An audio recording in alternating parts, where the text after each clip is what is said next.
한번 베드로후서 우리가 3절까지 우리가 살펴봤는데요. Хэдүүлээ 우리가 2 дугаар Петр 2 дугаар Петр 1-ийн 3 хүртэл үзсэн байгаа. 여기 1절에서는 사도 베드로가 자신이 어떤 사람인가를 고백했다고 그랬습니다. Нэгдүгээрт нь болохоор 2 дугаар Петр 1-ийн 1 дээр болохоор Петр өөрийгөө хэн бэ гэдгийг танилцуулсан байгаа дахиад. 어쩌면 자신이 어떤 사람이라고 하는 것을 고백할 때 사도 바울이 어떻게 보면 주의 종으로서 자신의 위치가 무엇인가를 분명히 알고 있었다는 것을 우리가 깨달아야 됩니다. Тэр Петр өөрийгөө танилцуулчихсан тэр 2 дугаар Петр 1-ийн 1 дээрээс харах юм бол өөрийгөө танилцуулгаас нь тэр өөрийгөө би бол түүний хүн гэх мэтчлэн өөрийнхөө байр суурийг ингэ тодорхойгоор мэдчихсэн гэдгийг харж байна.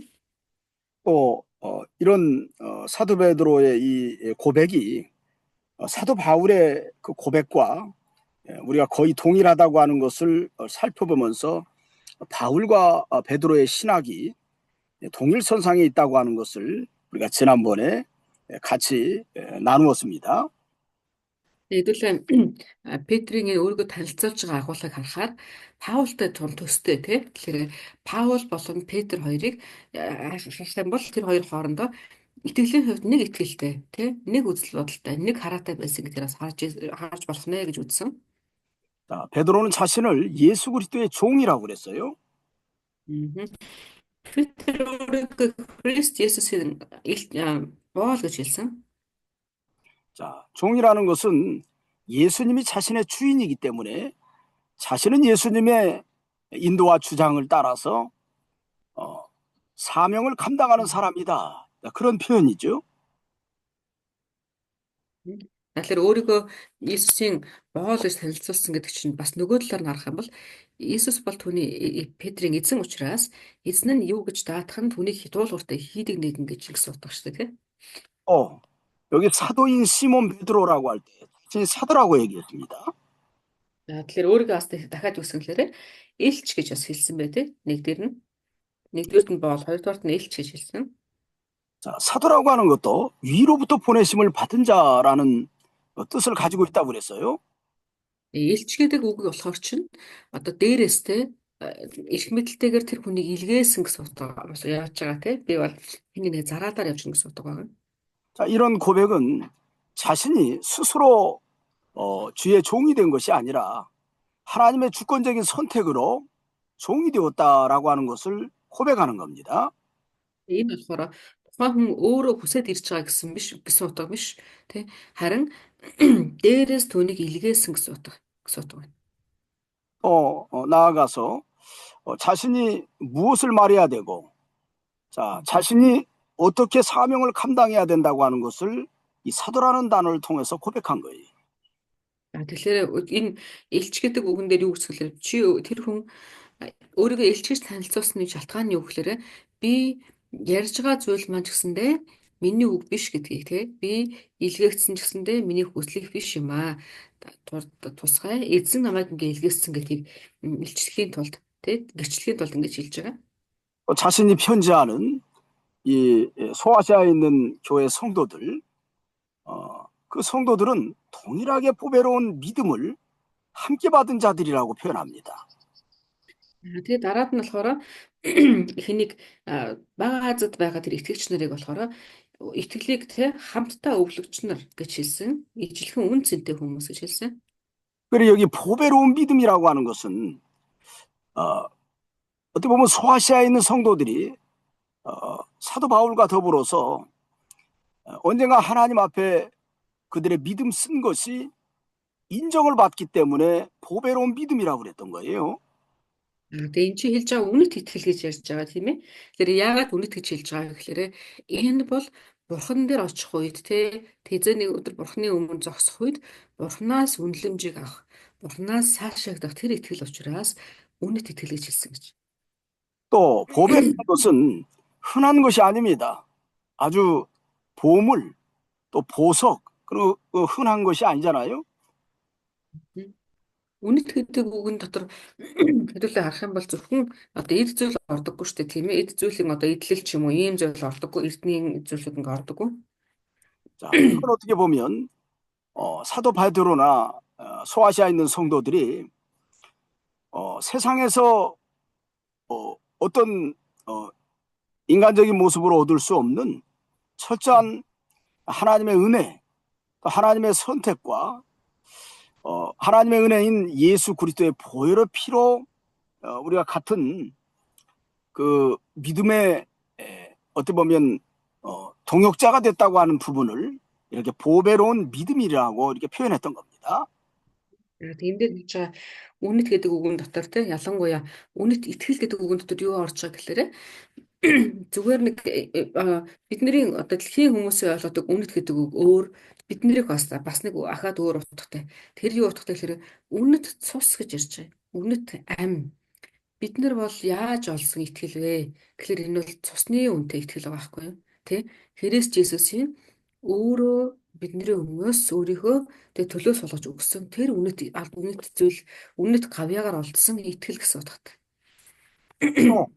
이 보배로운 믿음이라고 하는 이유는 이제 3절에도 이렇게 쭉 나오는데 하나님의 성품, 신의 성품을 닮아가는 믿음이기 때문에 이 보배로운 믿음이라고 그런 거예요, 사실은.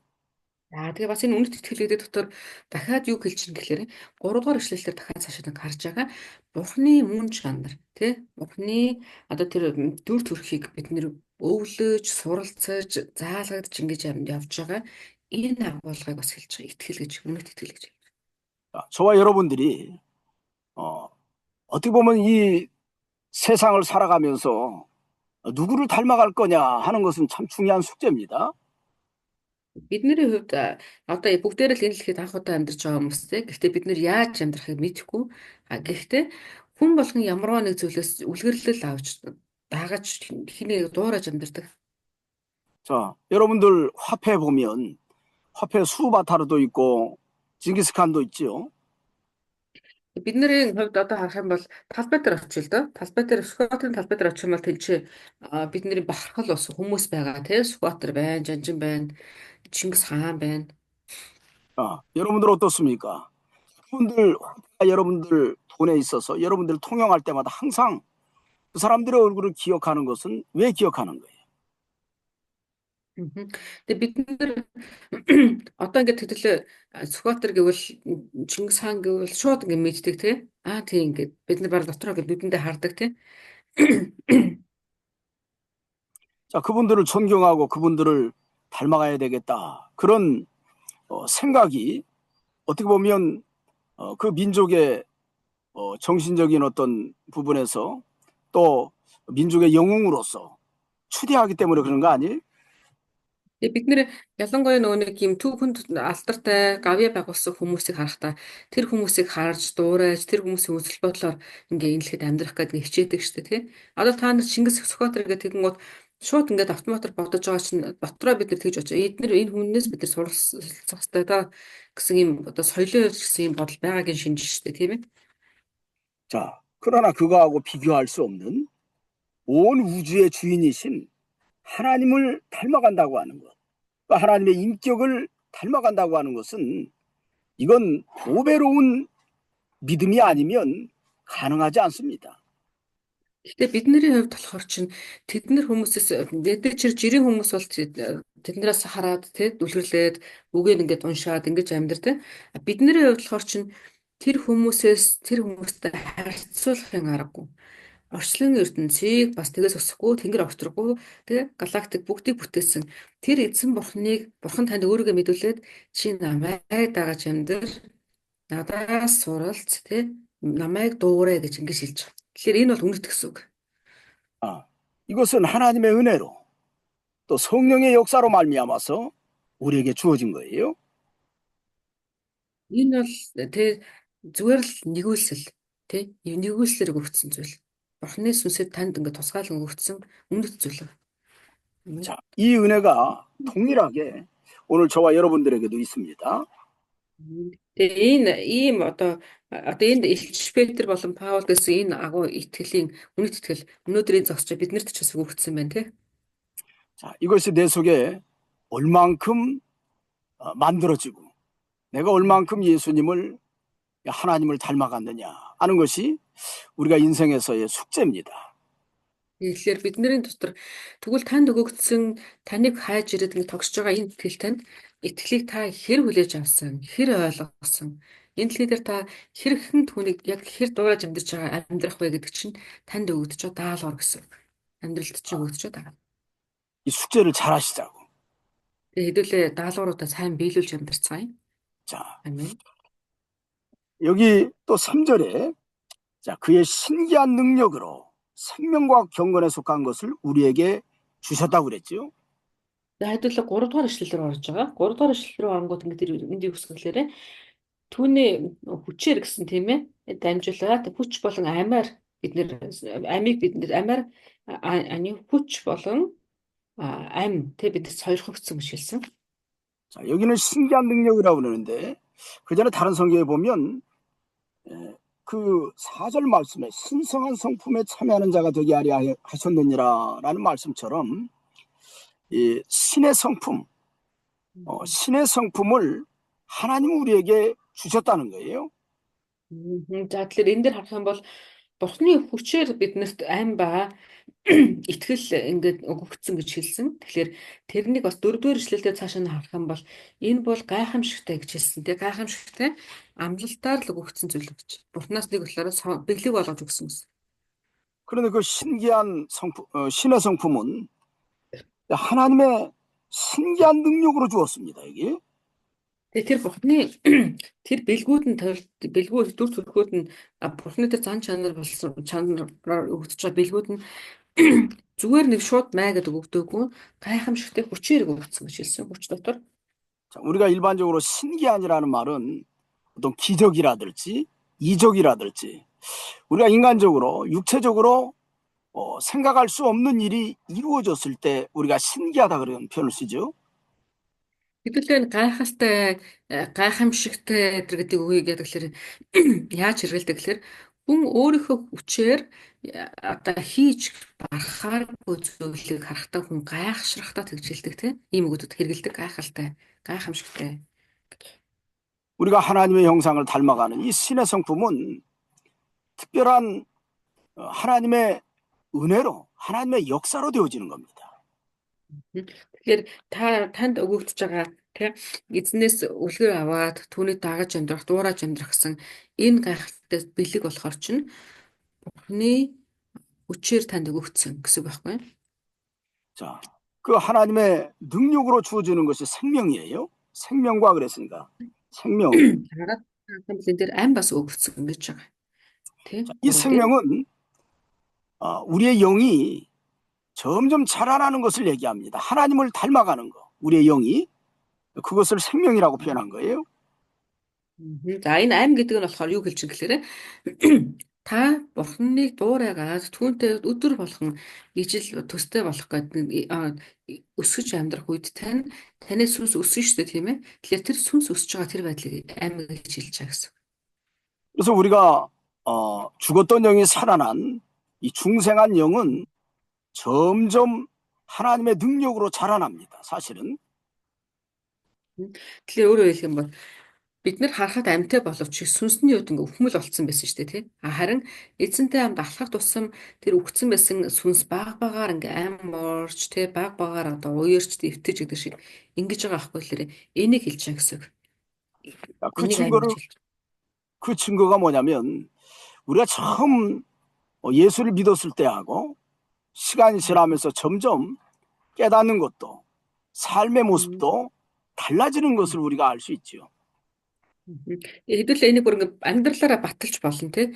Анх бид нар та анхныхаа эзэн тань дээр таныг дутаад иржсэн тэр цаг үеэ бодоод үзэх юм бол тэр үеийн байдал баг багаар цаг хугацаа өнгөрөх тусам өөрчлөгдөж байгаа байдал, ойлгогдож байгаа ойлголтууд, таны амьдралын хэв маяг гэдэг ингээ баг багаар яагаад явдаг тий. Ам ороод яваад байгаа. 그건 하나님의 은혜와 하나님의 능력으로 우리의 영이 하나님을 닮아가고 있다는 증거입니다. Энэ бол таны тэр өөрчлөгдөж байгаа амьдралын тэр хэмнэлийг та харах юм бол тэр дунд Бурхны нэгүүлсэл, Бурхны ивэл үнэхээр байгаа гэдгийг харж болно. 또 경건에 속한 모든 것을 우리에게 주었다 그랬어요. За тэгээ бас дахиад юу гэсэн гэхээр түүнд хамааралтай те бас тэр дотор багтдаг бүх зүйлийг өгсөн гэж хэлсэн. 경건이라고 하는 것은 세상에서 구별된 모습으로 살아가는 것이 경건입니다. За тэгээ тэрэн дээр бас нөгөө нэг юу гэж хэлэхээр ариун байдалтай холбоотой буюу энэ дэлхий дээр тусгаарлагдах ёстой бүх зүйлийг танд өгсөн гэсэн. 우리가 세상에서 살아갈 때 또 어떤 인간적인 면에서 어떤 도덕적으로 윤리적인 면에서도 참 저 사람은 귀하고 존귀한 사람이다라는 인정을 받을 만한 인품으로 변해가는 거예요. За тэгэхээр тань дээр болохоор сүсэг бишрлүүдийг бас өгсөн гэдэг нь болохоор чинь энэ дэлхийгээс өөр гэсэн утга шүү дээ тийм ээ. Тэгэхээр сүсгтэй хүн гэж шал өөр хүн бид энгийнээс ялгагддаг. Тэгэхээр дэлхийн өөр хүмүүс таныг харахтаа энэ үнэхээр өөр хүн шүү гэж ингээд бүлээн зөвшөөрөгдөх хэмжээний тийм байдлыг танд сойрхсон. 모든 것을 그랬습니다. 그 경건에 속한 모든 것. 다시 말하면 우리가 삶의 모습에서 참 말이나 행동이나 또 우리의 영적인 면에서도 자라나는 면에서 하나님이 그 하나님의 능력으로 그러한 역사를 주셨다는 거예요. За тэгэхээр сүсэгт холбоотой буюу түүнтэй эзэн дотор эзэн өөрөө дотор байдаг бүх зүйлийг өгсөн гэдэг нь тэр нь хаагүй юугаар илэрдэг гэхээр таны ярьж байгаа яриагаар тий алдж байгаа үйлдэж байгаа үйлдэлээр тань тэг бүр одоо сүнслэн дотор өсөж байгаа өсөлтөн дотор ч гэсэн ингээд гарч ирдэг. Буюу эзэн тэрэ бүгдийг нь танд бэлэг болгож өгсөн гэсэн. 자, 이런 신기한 능력은 어떻게 주어졌느냐? 여기 보니까 이는 자기의 영광과 덕으로서 주어졌다고 얘기합니다. За энэ дээр харах юм бол яаж өгөгдсөн бэ гэсэн чинь эзэн өөрийнхөө алдар дотор өгсөн юм аа гэж хэлсэн. 자, 여기 자기의 영광이라고 하는 것은 뭐냐면 예수 그리스도의 십자가의 구속 완성을 가지고 우리에게 주었다는 뜻이에요. За тэр өөрийнхөө алдар дотор гэдэг нь юу гэсэн утгатай гэхээр Иесус Христийн авралын үйлс гүйцэлдүүлснээр өгөгдсөн гэсэн утга.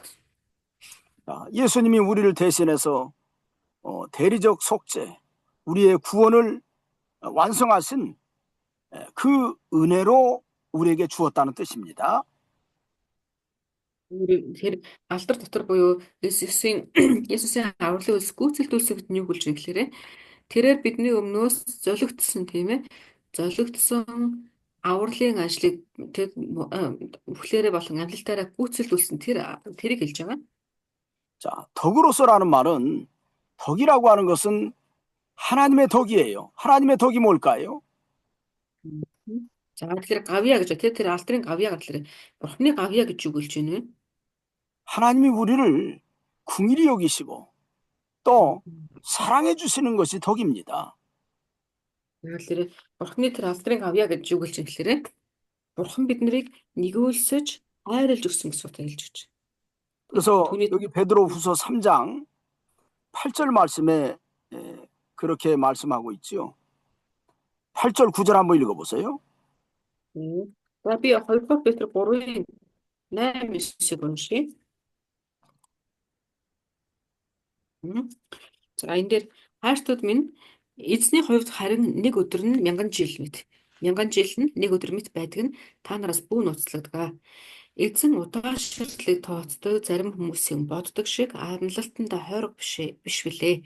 Харин ч тэр хэнийг ч мөхүүлэхийг хүсэлгүй бүгдийг гэмшилт ирээсээ хэмээн хүсэж та нарт төвчээртэй ханддаг. 아멘. 모든 죄인들이 회개하기를 천년이 하루와 같이 기다려 주시고 또 그들이 회개하고 돌아오기를 바라는 그 하나님의 사랑이 이게 덕입니다. 덕. Тэгэхээр энэ дээр харах юм бол бидний Бурхны тос гэж юу хэлж байгаа юм чинь тэгээ бид нарыг Бурхан бүх хүмүүсийг аврах хүсэж байгаа.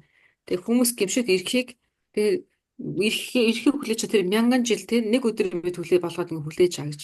Тэгээ зогсохгүй дараад нас бурхан өөрийгөө а эзэн бурхан маань хүмүүсийн мөхөглөхийг хүсэхгүй байгаа гэсэн тий. Одоо ч гэсэн төвчээртэй байж байгаа. Энэ нь болохоор бурханы тус гэсэн үг. 자, 이런 하나님의 영광, 하나님의 덕을 어, 아는 것으로 그것을 우리에게 주신 그분을 알므로 말미암는다고 그랬습니다.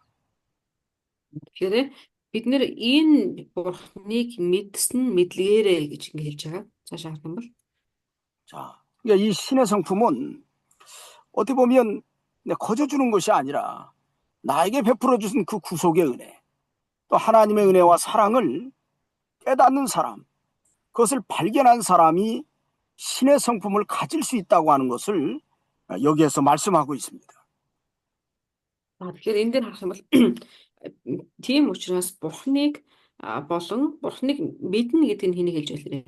Мэддэг буюу тэрээр эзнээс өөрт нь өгөгдөж байгаа тэр зүйлсүүд цэвэр нэгүүлслэр ирж байгаа гэдэг ойлгож байгаа хүмүүс яадаг гэхээр бурхны тэр мөн чанарыг хүлээж аваад дуулууртай төрөн дотор өөрчлөгдөө дуулууртай дагаж чаддаг гэдэг хэлж.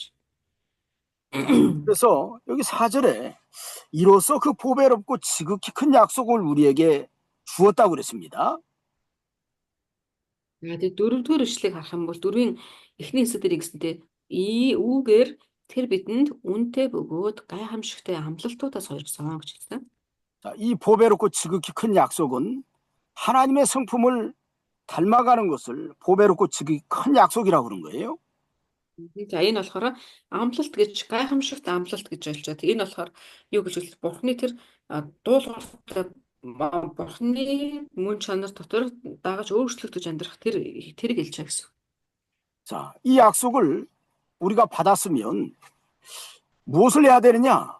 너희가 정욕 때문에 세상에서 썩어질 것을 피하여 신성한 성품에 참여한 자가 되게 하려 하셨느니라. 이런 말씀을 했어요. За цаашаа нь харах юм бол дөрөвдөө гэсэн тийм ингэснээр та нар энэ дэлхийд тачаалаар байх ялзарлаас ангиж ирснээр бурхан чанарыг хуваалцагч болох юм аа гэж хэлсэн. 자, 우리가 신의 성품을 닮아갈 때 참 조심해야 될 건 뭐냐면 정욕입니다. 정욕, 육신의 정욕, 안목의 정욕, 이생의 자랑이라고 하는 이 정욕, 이것을 피해야 됩니다. Бид нэр энэ бурханлаг чанартай амьдрахын тулд анхаарах ёстой зүйл нь энэ төр хэлснээр тачаал гэж хэлж байна. Энэ болохоор чинь янз бүрийн тачаалуудыг хэлж байгаа гэсэн. 어떻게 보면 우리가 이 보배롭고 지극히 큰 신의 성품을 닮아가는 약속, 또 이 신의 성품을 닮아간 사람은 하나님 앞에서 언젠가는 멸관을 받을 수 있는 약속을 받은 사람들이에요. Бид нар бол нэг талаараа энэ дэлхийд бурхны мөн чанараар амьдрах гэж байгаа хүмүүс гэх юм бол бурхны тусгай амлалтыг авсан хүмүүс гэсэн үг байна тийм. 자, 그 약속을 받은 사람들은 우리가 세상에 살면서 이 육신의 정욕, 어떤 부패성과의 싸움에서 승리해야만 그런 신의 성품에 참여할 수 있다는 것을 말씀하고 있는 겁니다. Гэхдээ бид нэр тийм амлалт авсан хүмүүс яахтай гэхээр альва махбодын зүйлдээ дуруу татагддаг зүйлсүүдээс бид нэр зүйлүүдэд тэмцэж ялдаг чадвартай болох хэрэгтэй гэдгийг хэлж байна. Чадвартай байх хэрэгтэй. 그래서 우리가 세상에서 살아가면서 어떤 육신의 정욕이나 부패성과의 싸움에서 지지 말고 항상 이기는 사람이 돼야 됩니다. Бид нэр ялангуяа тийм энэ дэлхий дээр амьдрахдаа тэр махбодын бодол зүйлсүүд дээр бол үргэлж ялалтыг заавал байгуулдаг хүмүүс байх хэрэгтэй. 요한일서 3장 2절로 3절 한번 보세요. Yohan 9 3장 2절로 3절. 네. нэгдүгээр Yohan 3-ын хэдлээ 1-ээс 3-ыг харъя. нэгдүгээр Yohan 3-ын 1-ээс 3. 여기서 읽을까요, 목사님? 예, 요한일서 3장 2절로 3절. За, бид бурхны хүүхдүүд гэж дуудагдахаар ямар их хайрыг эцэг бидэнд сойргосныг хараач. Бид бол чухам энэ л юм аа. Биднийг ертөнц таньдаггүй нь түүнийг таниагүй учир юм аа. Хайртууд минь бид одоо Бурхны хүүхдүүд бидний ямар болох нь хараахан илчлэгдээгүй түүнийг илчлэгдэхэд бид түүнтэй хамт болно гэдгийг л мэднэ. Учир нь бид түүнийг байгаагаар нь харах болноо. Түүнд ийхүү найдаж байгаа бүхэн түүний цэврийн адилаар өөрийгөө цэвэршүүлдэг гэдэг. 아멘. 자, 이 신의 성품을 가진 사람, 이 보배롭고 지극히 큰 약속을 가진 모습에 대해서 우리가 그와 같을 줄을 아는 것은이라고 이제 사도 요한은 그렇게 표현을 했어요. За энэ дээр харах юм бол Илч Йохан бас хэлсэн тийм ээ. Бид нэр Бурхны чанарыг дуурайчид гэдэг нь болохоор одоо магадгүй та мэдэхгүй байж болно. Гэхдээ илчлэгдэх түүнтэй ижилхэн болно гэдгийг бид нэр мэднэ гэж хэлсэн. 어, 하나님을 닮아서 이 신의 성품을 가진 사람은 언젠가 우리 주님이 재림하시면 그렇게 신령한 모습으로 변화된다고 하는 것을 말씀하고 있는 겁니다. Эзэн бид нарт Бурхны чанарыг өвлөгч нар гэдэг утгаараа үргэлж тэмцэл донд явах үед нэгэн өдөр хэзээ гэх нь бид нар мэдэхгүй гэхдээ эзэн Иесус илчлэгдээд ирэх үед тэр үед бид нар тэр сэтгэлийнхээ үр жимийг бас авна гэдэг хэлж өгсөн. 그리고 주를 향해서 이 소망을 가진 사람마다 그의 깨끗하심과 같이 자기를 깨끗하게 한다고 그랬어요. 그래서 За тэгээ энэ дээр үсгэлээр тийм учраас эзнийг хараад тэр найдварыг тэгээд тэмцэж байгаа хүмүүс яагаад гэсэн бэ? Эзэн ариун байдаг шиг бид нар ч гэсэн өөрсдөө цэвэр байх гэж хичээх хэрэгтэй гэж хэлсэн. 자, 그의 깨끗하심이 뭡니까?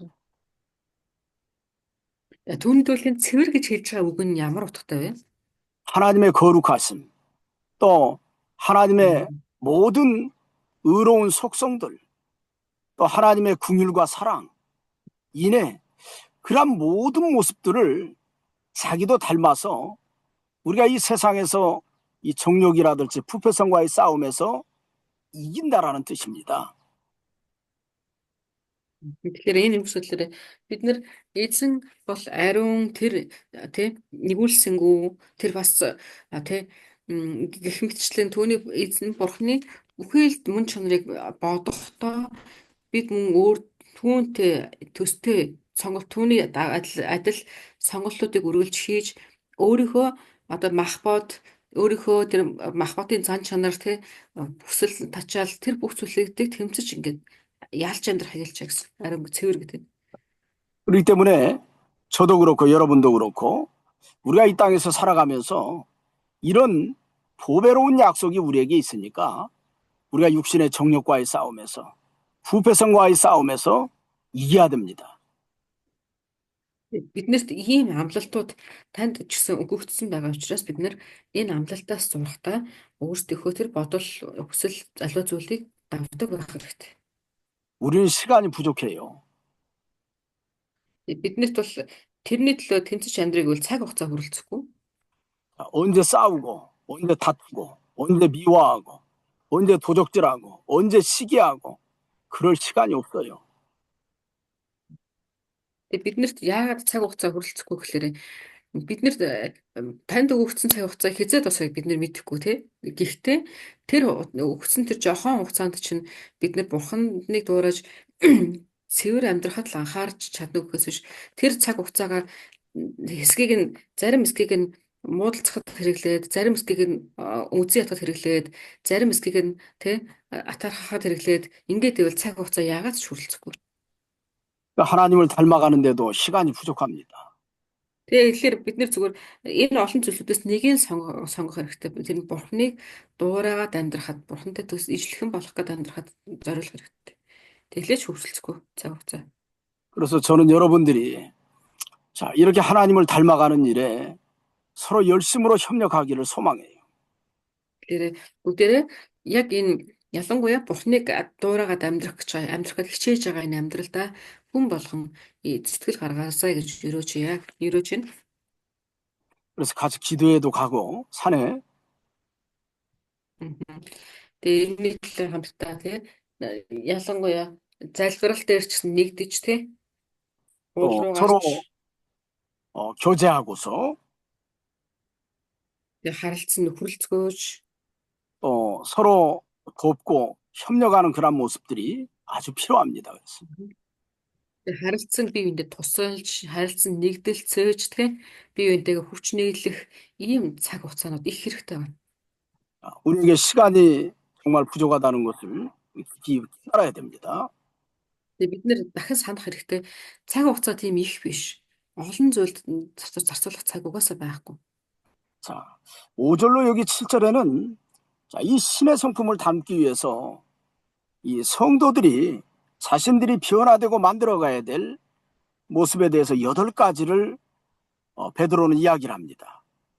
За хэдүүлээ цаашаа нь 2 дугаар Петрийн 1-5-аас 7-г харах юм бол энэ дээр за тэгвэл итгэгч хүмүүс яаж амьдрах ёстой вэ гэдэг дээр те юутэй тэмцэх ёстой, яаж хичих ёстой гэдэг дээр болохоор 8 ийм одоо зүйлийг хэлсэн байж байгаа. 5-аас 7 дээр. 그래서 5절에 그러므로 너희가 더욱 힘써 너희 믿음의 덕을 먼저 이렇게 얘기했어요. За 5 дээр харах юм бол эхлээд ингэсэн те. Эхлээд хичээл зүтгэл гэж хэлсэн те. Хичээл зүтгэл байх хэрэгтэй. Дараад нь итгэл дээрээ бас нэмээд сайн чанартай байх хэрэгтэй гэж хэлсэн. 자, 우리 믿음은 예수 그리스도에 대한 구원의 확신, 또 언젠가 하나님 앞에 가서 상 받을 그런 믿음의 확신입니다. За бидний итгэл гэдэг зүйл нь юу гэлээ? Бидний итгэлийн бат гэдэг зүйл болохоор чинь Христээр би аврал авсан тий нэгэн үед хэзээ нэгэн цагт эзэн ирэх үед би түүнээд итгэсэн итгэлээрээ аврагдана гэсэн ийм одоо бат итгэл байгаа тий. 자, 이런 믿음을 가진 사람은 덕이 있어야 된다는 거예요. Тэгэхээр ийм итгэл хэрэг танд байгаа гэвэл танд тэр итгэлтэй чинь хамтдаа сайн мэс чанар гэдэг зүйл заавал байх хэрэгтэй гэсэн. 자, 하나님의 덕은 하나님의 사랑과 은혜를 통해서 나타납니다. Энэ сайн мэс чанар гэдэг зүйл болохоор чинь Бурхны сайн мэс чанар нь яадаг гэхээр Бурхны нэгүүлсэл болон Бурхны хайраар дамжуулж ирдэг. Гарч ирдэг. 그러나 우리의 덕은 뭘까요? Тэгвэл бидний хувьд энэ сайн чанар гэж юу хэлж байна? 자, 성도의 올바른 행실로서 어떻게 보면 자라난 인격의 모습을 통해서 나타나는 거예요. Одоо тэгвэл бидний хувьд тэгвэл энэ сайн чанар яаж гарах вэ гэхээр итгэгч хүн өсөж байгаа өсөлтийн хэрээр за тэгээд тэр хүний итгэлийн үндсэн дээр суйрлагдсан мэс чанараас нэг гарч ирдэг. 어떻게 보면 하나님의 은혜를 가지고 선하고 진실한 모습, 또 모든 형제들과 더불어서 예수 그리스도의 몸을 세워나가는 모습, 이것이 어떻게 보면 우리가 가지고 있는 덕입니다. Бидний хувьд болохоор ч тийм нэгүслэг авсан бол түүнийг уурсгах тийм энэ за мөн үнэн болон зөвхт болон үнэн дээр зогсох гээд хичээж байгаа таны сонголтууд за мөн түнчлэн Иесус Христийн бие болсон чуулганыг тийм сэргэн түүнийг босгон байгуулах гэж хичээж байгаа төлөөд эдгээр зүйлүүд гэж нэлж байгаа гэсэн. 믿음이 있다고 하면서 덕이 없으면 그건 아무것도 아니에요. Тэгээ магадгүй те яагаад заавал эдгээр байх хэрэгтэй гэхээр итгэл танд байж болно. Гэтэ сайн чанар байхгүй бол тэр ингээд юу ч биш гэсэн. 자, 그래서 이런 모습을 마태복음 5장에 이렇게 말을 해놨습니다. 마태복음 5장에 그 5장 16절 말씀 한번 읽어보세요. За би Матай 5-ын 16-г уншиж байна. За энэ дээр ямар агуулга байгаа гэхээр Матай 5-ын 16. Хүмүүс та нарын сайн үйлсийг хараад тэнгэр дэх эцгийг чинь алдаршуулахын тулд та нарын гэрэл тэдний өмнө тэнхүү гэрэлтэг. 아멘. 자, 어떻게 보면 이게 덕의 모습입니다. 너희 빛이 사람 앞에 비치게 해서 우리의 착한 행실을 보고 하늘에 계신 하나님께 영광을 돌리게 하라. 그러니까 내가 믿음이 있다고 하면 이런 덕이 사람들에게 나타나야 돼요. Энэ дээр харах юм бол Матай 5:16 дээр хэлж байгаа тийм. Яг энэ шиг хэрвээ танд итгэл байгаа гэвэл танаас сайн мэс чанар гарч явах хэрэгтэй. танаас сайн мус чанар гарна гэдэг нь юу гэж хэлэхээр тэр гарч байгаа сайн мус чанар чинь